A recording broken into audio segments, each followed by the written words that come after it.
My name is Sarah Winter, and I learned early in life that some families measure love in dollar signs. Growing up in the prestigious Winter family meant living under the constant pressure of expectations, not just about who you were, but more importantly, how much you were worth.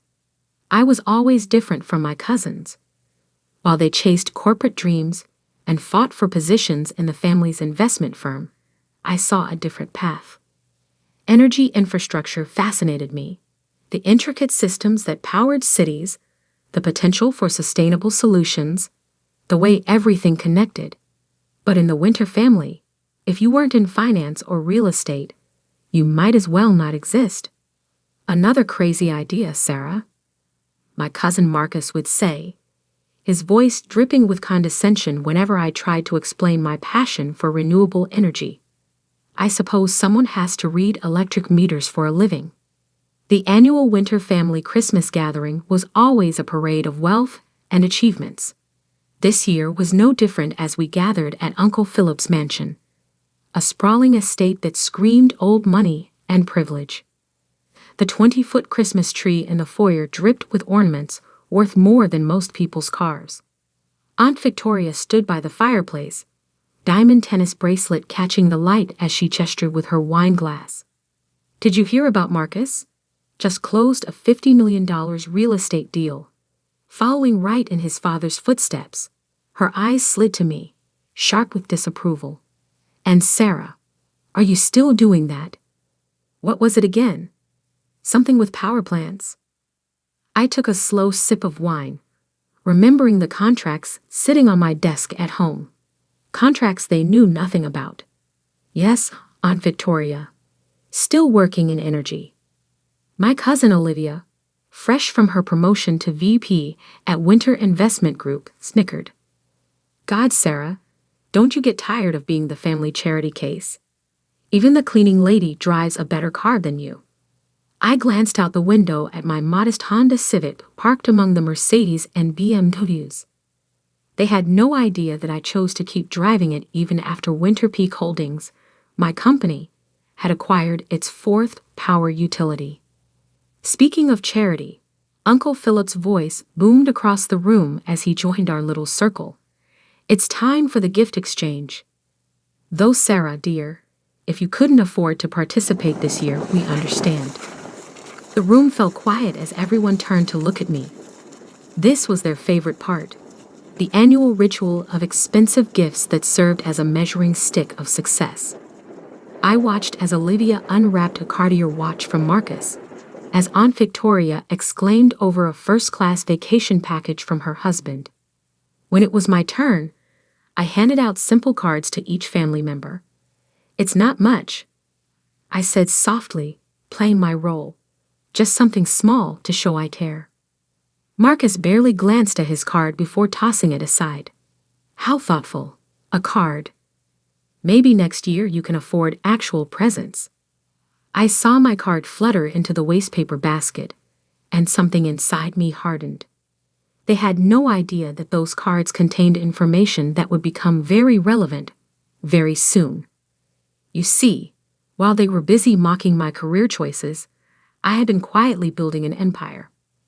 Winter Peak Holdings now controlled power utilities across 3 states. Tomorrow, the announcement would go public. We had just acquired Evergreen Energy, the company that supplied power to this very mansion. And with that acquisition came something interesting. The discovery that the Winter family's various properties had been grossly underpaying for electricity through a fraudulent billing scheme orchestrated by Uncle Philip himself. I excused myself early from the gathering, citing work obligations. Of course you have to leave. Olivia called after me. Those electric meters won't read themselves.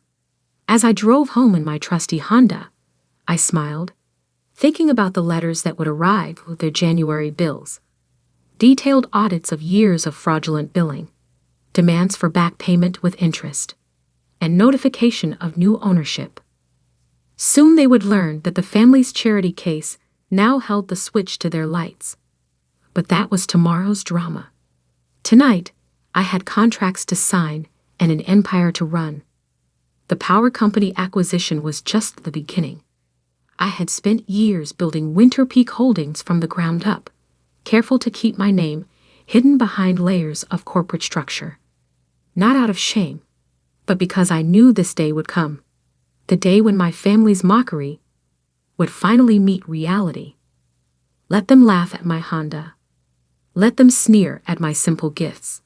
In less than 24 hours, they would learn what real power looked like. And it had nothing to do with the size of your Christmas tree. The morning after Christmas dawned cold and bright. I sat in my home office, a converted industrial loft that would have shocked my family with its understated elegance. Watching the financial news channels, any minute now, the announcement would break. Right on schedule, the ticker tape began scrolling. BUREAKI.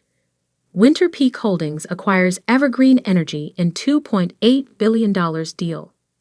Largest utility merger of the year. My phone buzzed. It was James, my CFO. It's done, Sarah.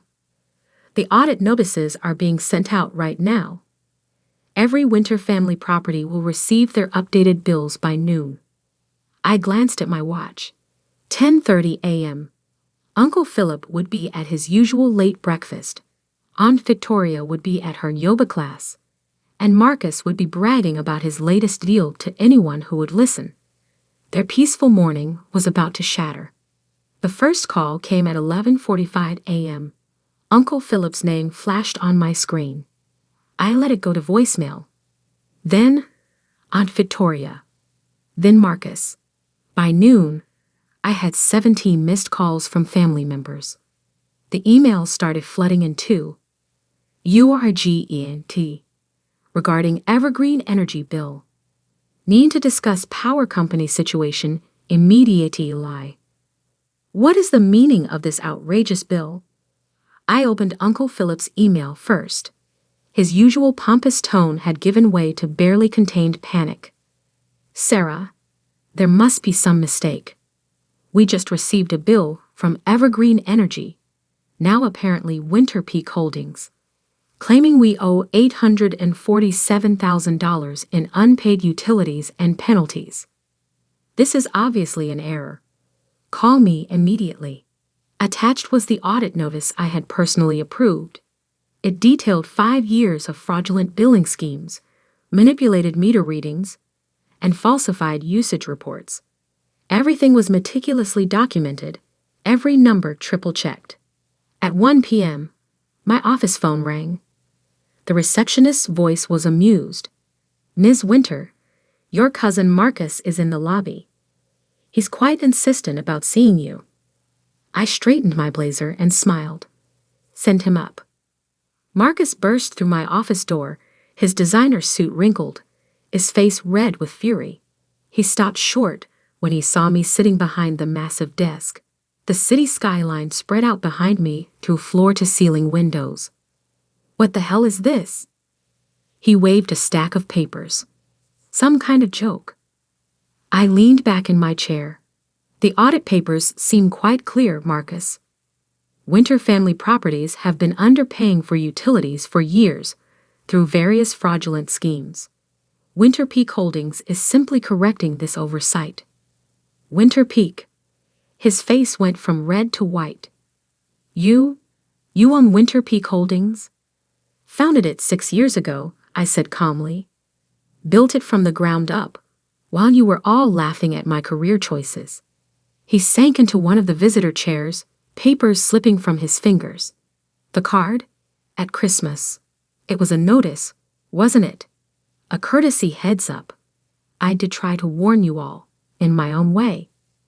Marcus ran a shaking hand through his hair. $800,000. Uncle Philip will have a heart attack. Actually, I pressed a button on my desk, and my assistant brought in another stack of documents. That's just for the main house. We're still processing the audits for the vacation properties, the company buildings, and all those luxury apartments the family owns. The color drained completely from Marcus's face. You can't do this. We're family. I stood up slowly, placing both hands on my desk. Family. Yesterday, I was the charity case who couldn't afford Christmas presents. The day before that, I was the embarrassment who chose energy over real estate. For years, I was the punchline to every family joke. I smiled, but there was no warmth in it. Funny how family only matters when you need something. What do you want? His voice was barely a whisper. Want? I don't want anything, Marcus. I'm simply running my company, enforcing contracts, collecting debts. You know, all those business principles Uncle Philip taught us. A commotion outside my office drew our attention. Through the glass walls, I could see Uncle Philip himself storming down the hallway, followed by a flustered security guard. I told you this would get interesting, I said to Marcus, just as my office door flew open. Uncle Philip looked like he'd aged 10 years overnight. His usual perfectly groomed appearance was disheveled, his face mottled with rage. What is the meaning of this? He roared, waving his own stack of audit papers. I met his gaze steadily. Hello, Uncle Philip. I believe those papers explain everything quite clearly. Would you like me to go through them line by line? He slammed the papers down on my desk. You think you can extort your own family? After everything we've done for you? I couldn't help but laugh. Done for me? What exactly have you done for me, Uncle Philip? Mocked my career choices, excluded me from family opportunities, treated me like a failure because I didn't fit your narrow definition of success. I'll fight this, he sputtered. I'll take you to court. I pressed another button on my desk, and the large screen on the wall came to life, displaying years of documented fraud. By all means, let's go to court. I'm sure the press would love to hear how the prestigious Winter family has been cheating the utility system for years. Shall I call them now? The fight seemed to drain out of him all at once. He collapsed into a chair next to Marcus, looking suddenly old and defeated. The total amount due, including penalties and interest, comes to just over $4.2 million for all Winter family properties. I said, my voice professionally pleasant. You have 30 days to pay in full, or will be forced to discontinue service. And before you think of switching providers, Winter Peak Holdings now controls all power utilities in the tri-state area. You've been planning this for years, Marcus said quietly. I thought about all the Christmas dinners, all the snide remarks, all the times they had made me feel small. Let's just say I learned from the best. The Winter family taught me everything I know about business, especially the part about never mixing family with finances. As they sat there, broken and humiliated, I remembered something else. Reaching into my desk drawer, I pulled out 2 envelopes. Your Christmas cards, I said, sliding them across the desk. The ones you threw away without reading. They contained advance notice of the acquisition and an offer for a payment plan at a reduced rate. But since you didn't bother to read them, I shrugged. The full amount is now due.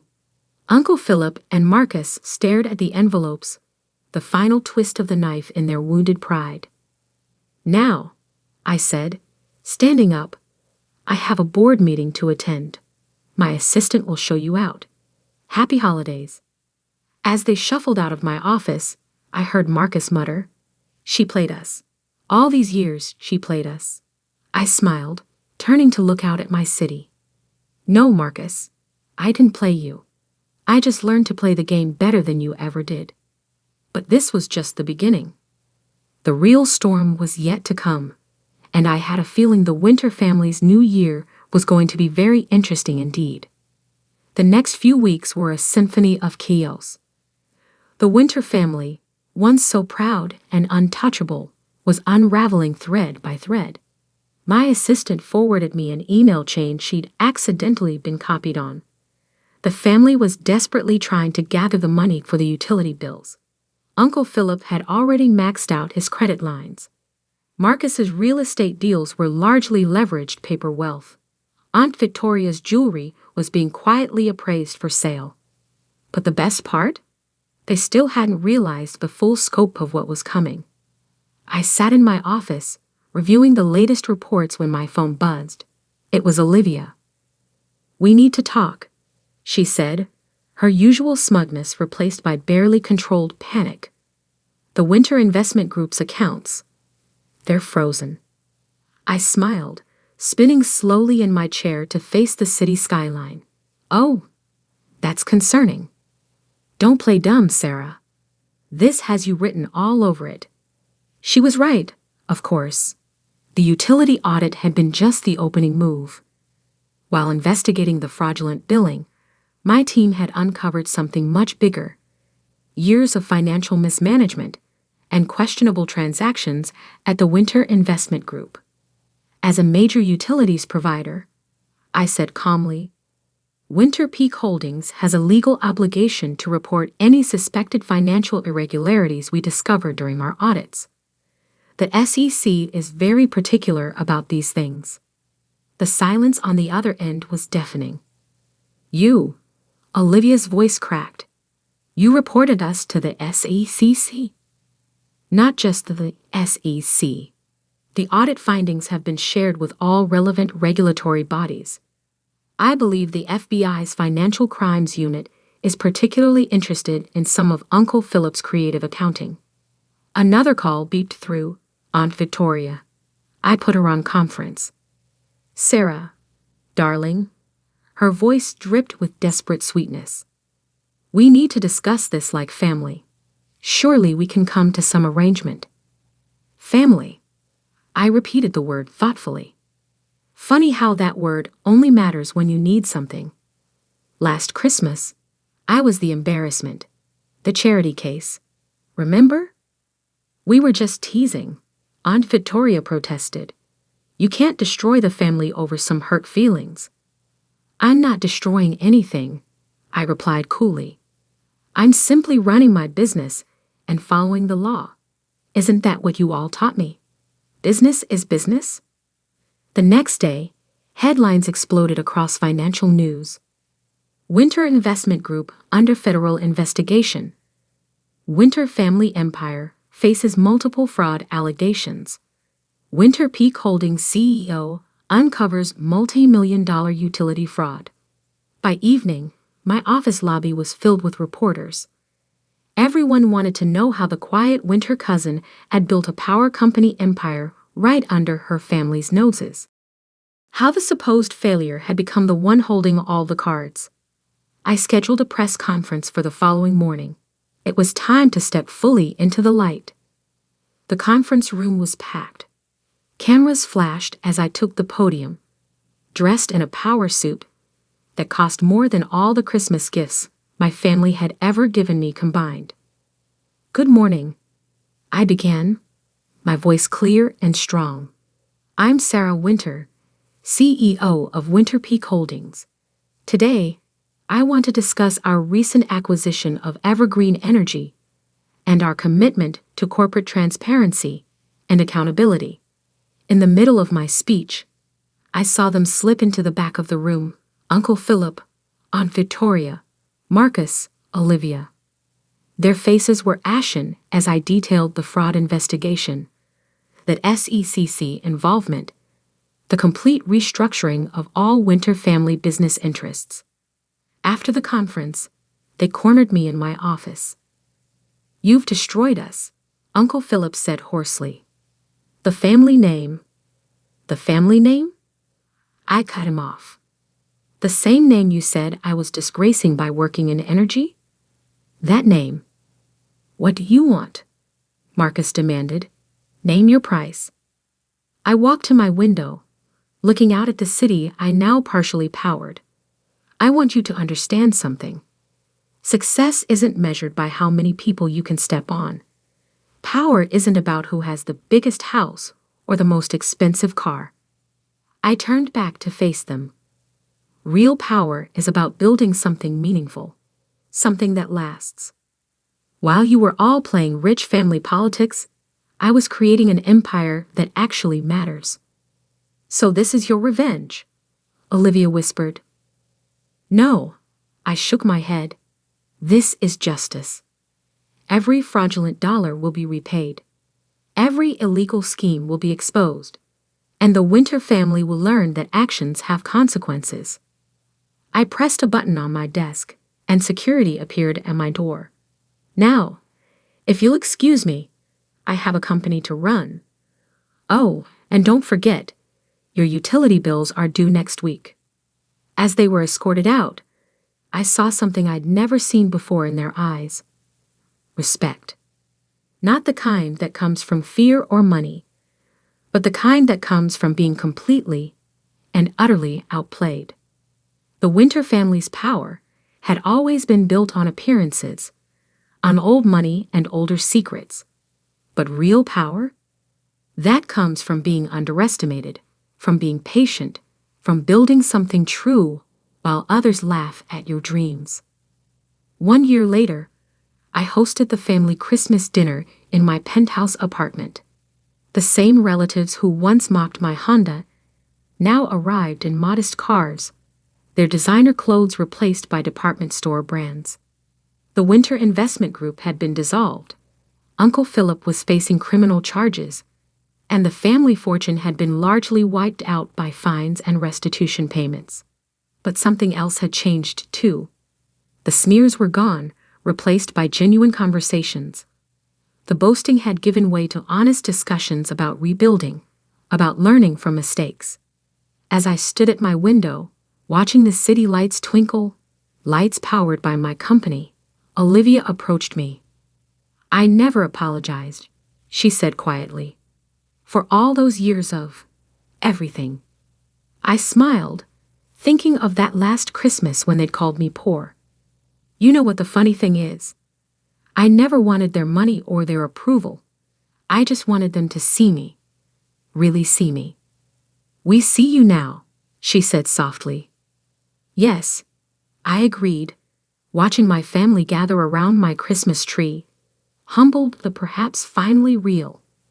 "Yes, you do." I raised my glass, thinking about power, not the kind that flows through electrical lines, but the kind that flows through truth, through justice, through standing up for yourself, even when no one believes in you. "Merry Christmas," I said to my chastened family. "May your holidays be bright." After all, I smiled, remembering all those years of mockery. I'm the one keeping the lights on. My name is Sarah Winter, and I learned early in life that some families measure love in dollar signs. Growing up in the prestigious Winter family meant living under the constant pressure of expectations, not just about who you were, but more importantly, how much you were worth. I was always different from my cousins. While they chased corporate dreams and fought for positions in the family's investment firm, I saw a different path. Energy infrastructure fascinated me, the intricate systems that powered cities, the potential for sustainable solutions, the way everything connected. But in the Winter family, if you weren't in finance or real estate, you might as well not exist. "Another crazy idea, Sarah," my cousin Marcus would say, his voice dripping with condescension whenever I tried to explain my passion for renewable energy. "I suppose someone has to read electric meters for a living." The annual Winter family Christmas gathering was always a parade of wealth and achievements. This year was no different as we gathered at Uncle Philip's mansion, a sprawling estate that screamed old money and privilege.